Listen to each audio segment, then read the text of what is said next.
Football is a potentially dangerous sport. Every year, thousands of players end up in the emergency room, some for easily diagnosed broken bones, but others for not so easily seen concussions.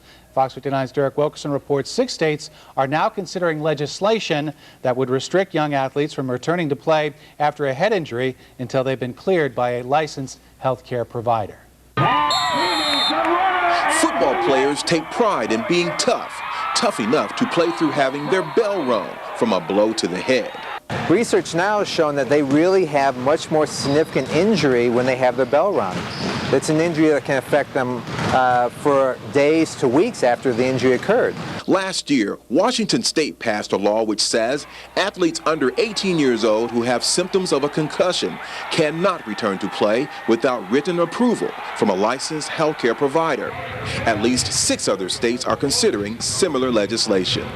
A concussion is a neurologic injury where someone has trauma of some sort that affects brain functioning. Here at home, there's a push by physicians to inform Hoosier athletes, parents, and coaches about the seriousness of concussions. So doctors formed the Indiana Sports Concussion Network. Athletes are encouraged to take the Impact Concussion Management Test, also known as the baseline test.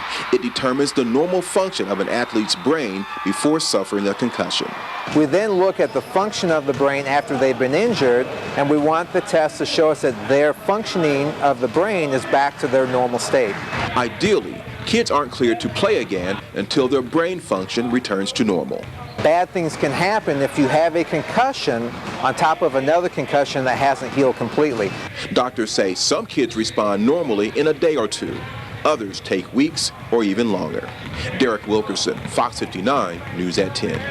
Now, currently, there's no push for concussion legislation in Indiana. Next Monday, a congressional committee will conduct a forum in Houston to look at how high schools and colleges deal with concussion.